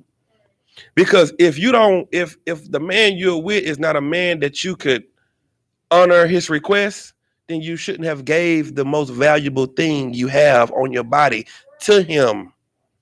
You should have done that. So when he says your desire should be to your husband, it means you should want what he wants. You should work toward what he's working toward. Y'all should be a team. Go ahead. Khan. And he shall rule over thee. He gonna do what? Rule over thee. What does that mean? It's good. I'm glad you got the answers today. I'm glad you got the answers today. Officer Habanai, we went over this last, Wednesday. So Most High in Christ. Give Officer Habanai a hand.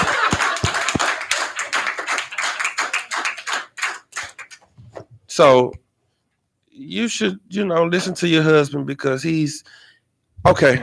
Now, since we're gonna talk about it, if your husband don't rule over you, what's ruling over you? Go ahead. Go ahead. Art. The white man. No.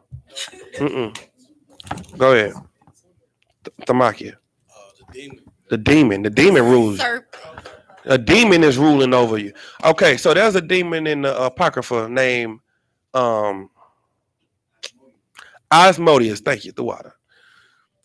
It's a demon named Asmodeus. And this sister was getting married to men. And every time she got married to a brother, that brother died. 7 of those brothers died. You know why those brothers died? Because she was stronger than those brothers. The only reason Tobias didn't die is because he was stronger than her. Demon. You have to submit to your husband, or you're going to submit to the demon you have. And that demon is going to destroy you.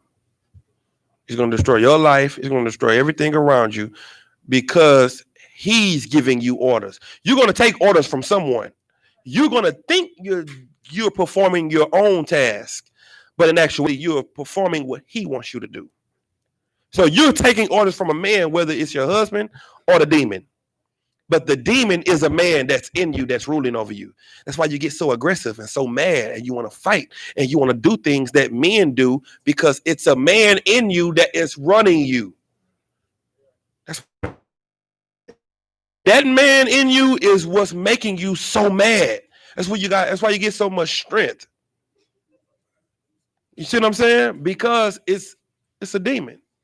So it's either your man, your outer one, your Lord that's gonna rule over you, or it's Asmodeus. But either way it go, a man is gonna rule you. That's why y'all cover y'all heads. So that the angels, when they come and see y'all in class learning, they like, these sisters are in order. Somebody's teaching them what's right. Because if you were sitting here with your head uncovered, then some demon will jump on you and say, I got this. I'm going to run this. That's why y'all cover y'all heads. Okay? So, I mean, submission is just you giving up your will to do what you want to do what your husband wants. Just the same thing we do as men. We give up our will to do what we want to do what the Lord wants us to do. I'm saying this as a captain. There is nothing in me that wanted to stop smoking weed. I'm keeping it a 10,000. I did not want to stop smoking. But when I got into the school and I learned that the Lord didn't want me to do it, I had to submit to his will. Next. Con, this question is about the wilderness. Is there going to be a wilderness after this kingdom, just like how it was in Egypt? Con. So give me what precepts do I need? I need go hide safely in my chambers. I need okay, let me explain to you how it's gonna happen, and then I'm gonna give you the precepts. Christ is going to come back. He's going to take the 144,000 and the 1/3, and we're going to go into the wilderness. The thing about this wilderness is it won't be like the wilderness before. The wilderness before, all of us left. The believers and the non-believers. The people that listened to Moses and the people that didn't listen to Moses. This time, the people that don't want to follow the Lord, the people that don't want to keep the commandments, they're going to die here. So give me that first. In Zechariah 8, something like that. The 2/3 and 1/3 scripture. Things like Zechariah 8 and 13 or something like that. 13 and 8 or something like that. Salakia. Read that for me. Give him the mic.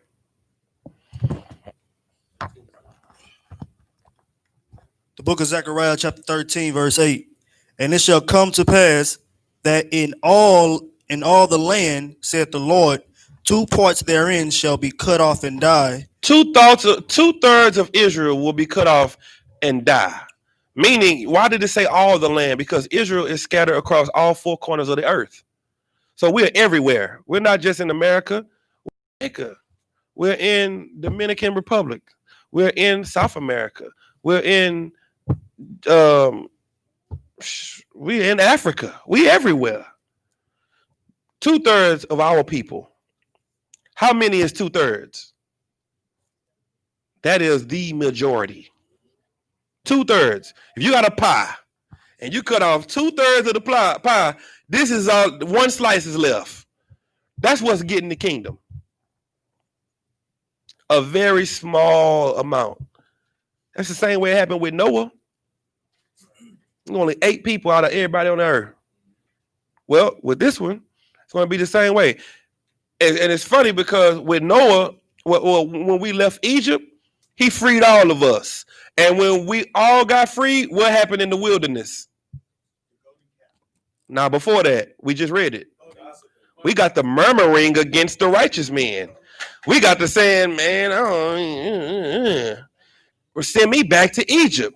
So when we get back to Egypt, I mean, so once we still all in the wilderness together, what do to make ourselves comfortable?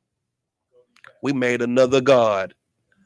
The Most High was like, oh no, I gotta get rid of these niggas. You see what I'm saying?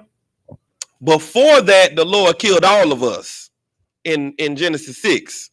He killed everybody but 8 people. Then in Exodus, he freed all of us. And that didn't work. This time, he's going to only free the people that deserve it. So he's going to destroy 2/3 of us, and he's going to only keep reading. Come, but the 1/3 shall be left therein. But 1/3 of us will be left. We will live. We won't die. Go ahead. Verse 9.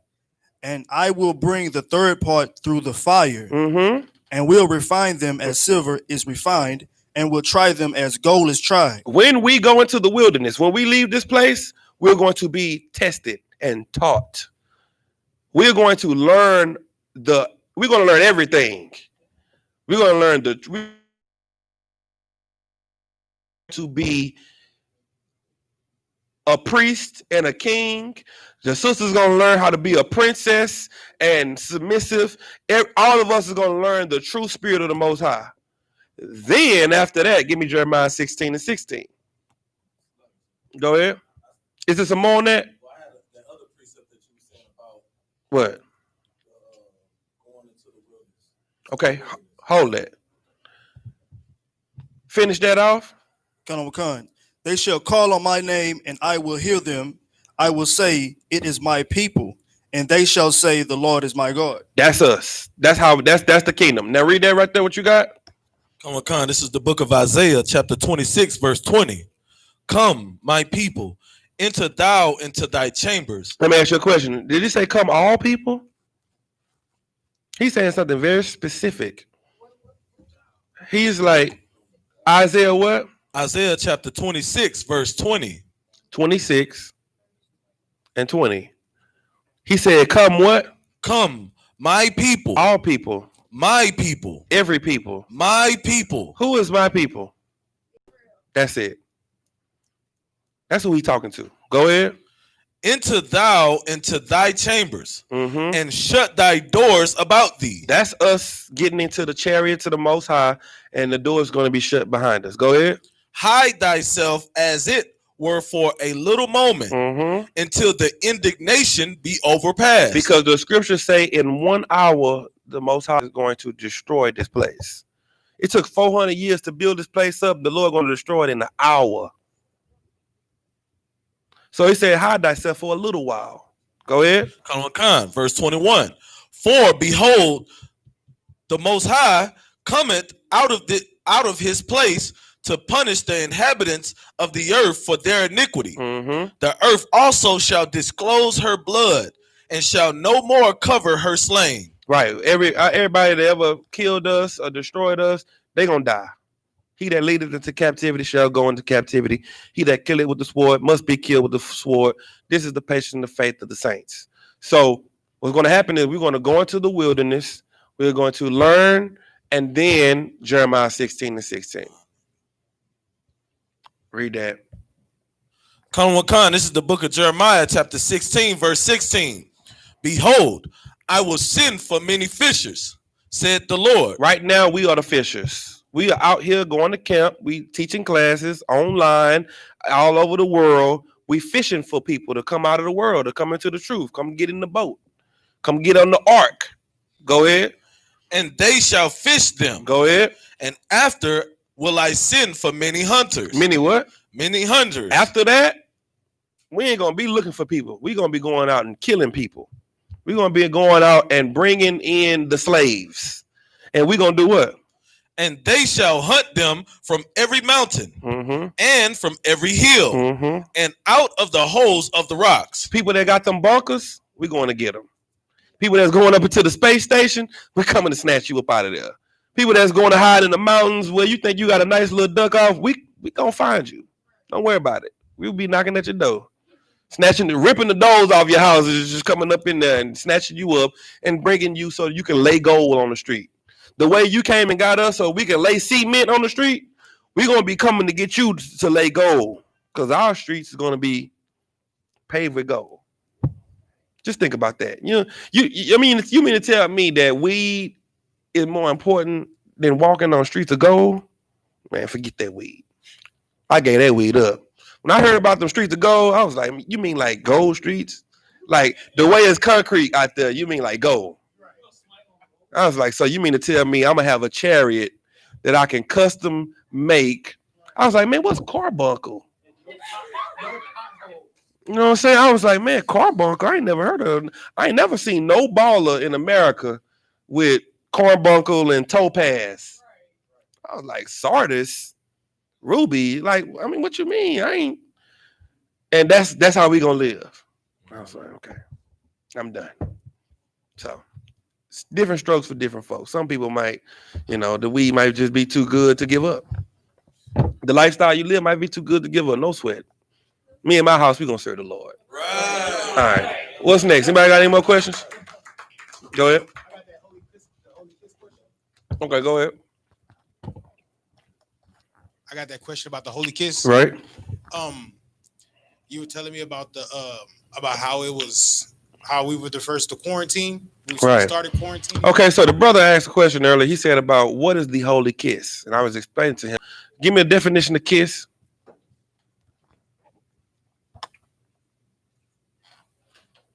Give me that. Khan, this is the definition of kiss, the one we're looking for. Mm-hmm. No, read both of them. Want both of them, sir? Yeah, read both of them. Okay, the first definition is touch with the lips as a sign of love. You know what that is. Sexual desire or greeting. Mm-hmm. The second definition, lightly touch. A what? Lightly touch in passing. In passing. If I hit your car, but I don't hit it hard, I just kiss the bumper. That's a light kiss. The reason it's called a holy kiss is because holy means what? Separate. Separate. So what is everybody else doing? Everybody else is, what's good, brother? How you doing? This is how they greet. We don't greet like that because we germophobic in the Bible. We got quarantine. Women can't come to class if they're on their flower. If you lay with your woman while she on her flower, you are what? If you go to a funeral, you are what?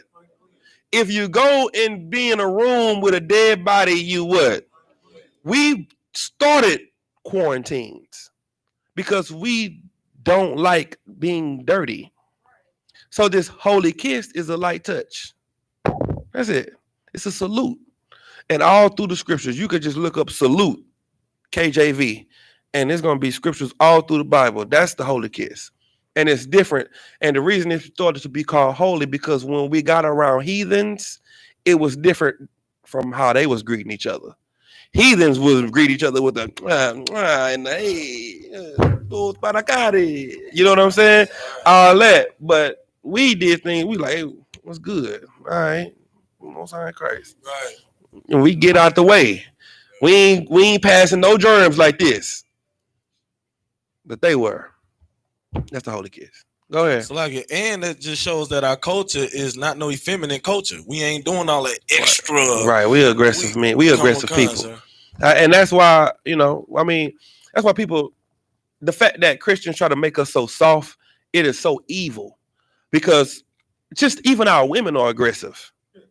You know what I'm saying? Our women are lioness. Right. You know what I'm saying? And we are lions. And so, like, our women have an aggression that other nations' women don't have. You know what I'm saying? And that's why the Lord loves us. The Lord loves us because we the bad kids. Nobody likes, the good kid, he cool, but everybody likes the kid that break everything, that you got to tell to stop all the time. Who is everybody's favorite kid in the school? You see that? The worst nigga in here. You know what I'm saying? He running up the walls, climbing up. Every little girl and he walk in the door. Give Asher a hand. You can't tell. Look, he gonna clap. You see what I'm saying? All right, come on now. This is the home of the truth. Right. Like, that's just how it is. Like, we the bad kids. We the kids on the earth. The scripture said, give me that scripture that say in Ezekiel, if I would have gave it to another nation. Give me that. That's in Ezekiel, I think it's Ezekiel 3:3. If I would have gave it to another nation, they would have heard me or something like that. It might be Ezekiel 3:3. I think I might be on it with that. If I would have called another nation or something like that, they would have heard me.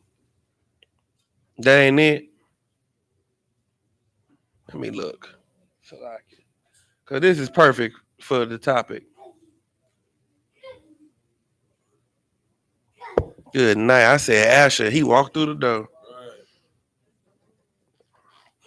$1 million. I just want to see if it was gonna work. Right. Give me 3 and 5. Ezekiel 3 and 5.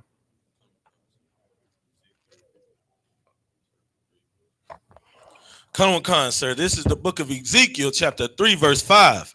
For thou art not sent to a people of a strange speech and hard language. He like, I didn't send you to nobody that's not your people. I didn't send you to a people of a strange speech or a hard language. I didn't send you to the Chinese. I didn't send you to the Arabs or the East Indians. Go ahead. Con. But to the house of Israel. But to who? But to the house of Israel. I only sent you to your own people. It shouldn't be hard for you to talk to them. But it is, because we bad. Keep reading. Verse 6. Not to many people of a strange speech and of a hard language, whose words thou canst not understand. Go ahead. Surely had I sent thee to them, they would have hearkened unto thee. Do you hear what he said? If I would have sent you to, if the Arabs was God-chosen people, they would listen to God. You know how we know that? Because the Arabs believe in Allah and they blow themselves up for Allah. Right. Just think about the dedication and the seriousness of the Arabs. If they were God's chosen people, we would be in captivity under the Arabs in the kingdom of heaven right now. Because they would listen. They would pray 5 times a day. They at work. Allah Akbar. Allah Akbar. I don't care what they doing. And like, it's 3 o'clock. Allah Akbar. That's what they gonna do. Keep reading. Con, sir. Verse 7. But the house of Israel. Go ahead. Salaki, sir. But the house of Israel would not hearken unto thee. But them blacks, Hispanics, and Native Americans, they don't listen. They're like Asher. You tell Asher, don't touch that ark. Con, sir. Why you got that in your hand? I don't know. Because that's us. That's how we are. You tell them, do not do this. Yes, sir, I won't do it. Why are you doing that? I don't know. That's us. Keep reading. Con, for they would not hearken unto me. For all the house of Israel are impudent and hard-hearted. They are what? Impudent and hard-hearted. They hard-headed people. They don't listen. Go ahead. Con. Verse 8.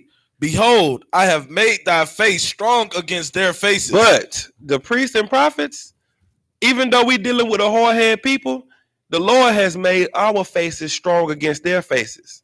So when we go out there and teach them, and they be like, well, guess how we looking back at them? Because our face is strong against theirs. We just as hard-headed as they is. We got just as much animosity as they do. Keep reading. Con, and thy forehead strong against their forehead. They hard-headed, we hard-headed. They strong, we strong. Because we come from them. We are the best of them. Keep reading. Con, verse 9. As an adamant harder than flint have I made thy forehead. Fear them not, neither be dismayed at their looks, though they be a rebellious house. He's like, don't be afraid of them. They talk all that noise. They say they're going to do this. I'm with you. I'm not with them. So don't fear them. Do what I say do. That's it. Any more questions?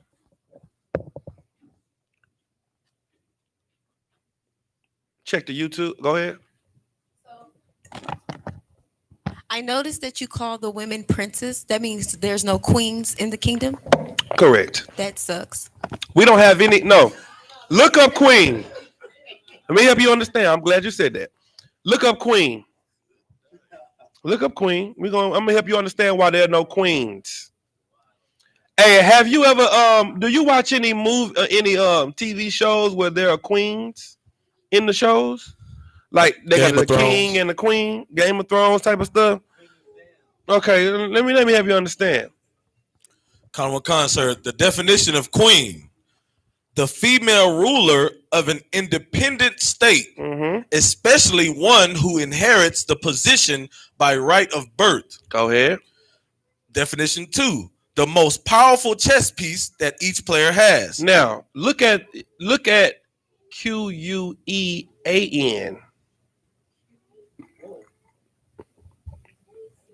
Khan, the definition of queen: QUEAN, an impudent or ill-behaved girl or woman, a prostitute.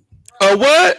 A prostitute. Look, let me tell you what he gonna do. He gonna say, look, I need you to go check and see what they doing over there.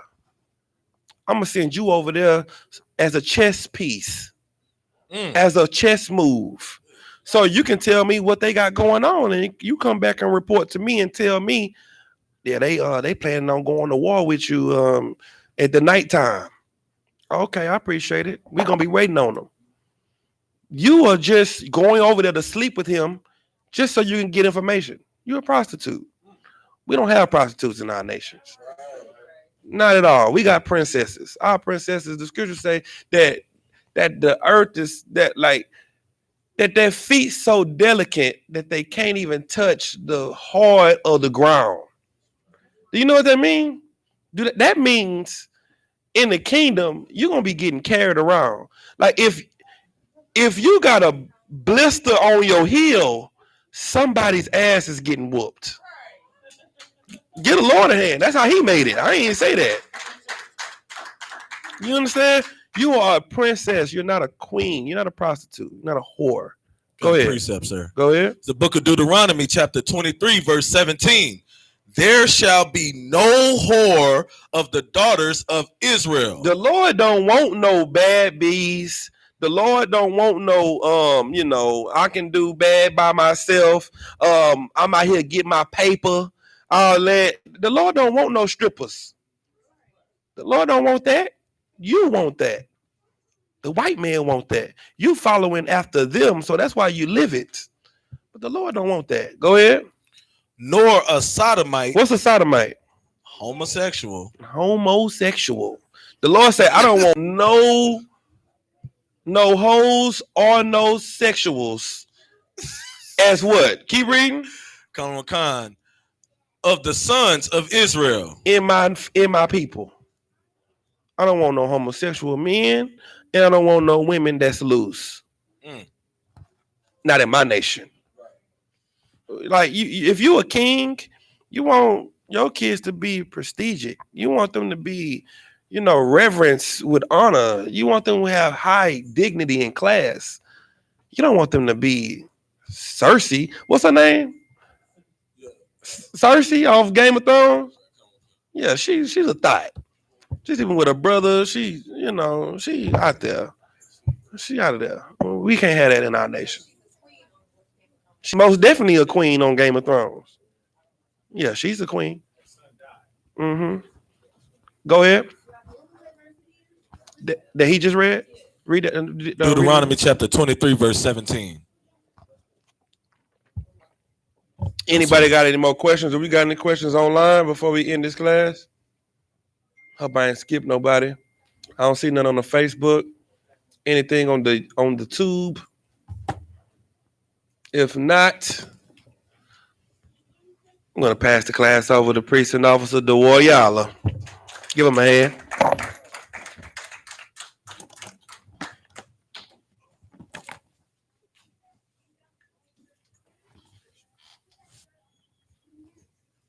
We are the Israelite School of Universal Practical Knowledge. Started out at 1 West 125th Street, Harlem, New York. Rule for new brother and sister. When a new brother or sister comes into the school, they are off limits for 6 months. They are to be saluted only. They are here to shed themselves of the world. If they need transportation, the teacher will arrange it. After 6 months, if a brother or sister has an interest in a particular person, he or she must get permission from the head to speak to a brother or sister. There is another 6 months in which the brother and sister will court each other. After this 6 month period, the brother and sister will get permission from the head to marry. Tithes, which is a commandment from the book of Numbers, chapter 18, verse 21, and the book of Malachi, chapter 3, verses 8 through 10, means tenth in the Hebrew. Ma'asharah, 10% of every penny of any increase the Lord gives you. Give to treasury department or teacher. Priest fund, free will offering for priests, not mandatory, whatsoever amount you would like. Upcoming holy convocations is the memorial blowing of the trumpets. First day of the 7th month, Thursday, September 17th, from the book of Leviticus, chapter 23, verses 24 through 25. If any brother wants to be a trooper in the school, to start wearing all black, boots, shirt, pants, headband, and scarf. And these are the security announcements. With that, imagine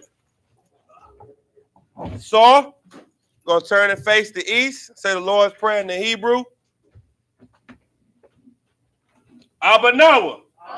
Shabbat Shemayim, Kodash, Hayah, Shemka, Yahweh, Malakuka, Saba'ah, Ratizayaka, Hayah, Aisha, Baratiza, Kawa, Hayah, Bashamayim, Latananawa, Lakar, Kar, Wayam, Asalaknawa, Kababafnawa, Asalaknawa, Kababafinawa. Wala'ah, Sabaya Ayanawa, Banasaya 1, Abal, Ayashayanawa, Mayan, Rad, Kaya, Laka, Hamalakwa, Wahala, Wahasapara, La Alamyam, Amad. In the English, our Father, which art in heaven, hallowed be thy name. Yahweh, thy kingdom come, thy will be done in earth as it is in heaven. Give us this day our daily bread, and forgive us our debts as we forgive our debtors, and lead us not into temptation, but deliver us from evil. For thine is the kingdom, and the power, and the glory, forever. So be it. So, turn. Courtesy salute to the brothers, men of Israel. Amadem Shabbat. Imagine. Barak. Yahweh Hashem Yahushua Barakatah. Yazamatah. So, turn face the sisters. Courtesy salute to the sisters, men of Israel. Amadem Shabbat. Imagine. Barak. Yahweh Shemal Latah Hashem Yahushua. Yazamatah. Dismiss.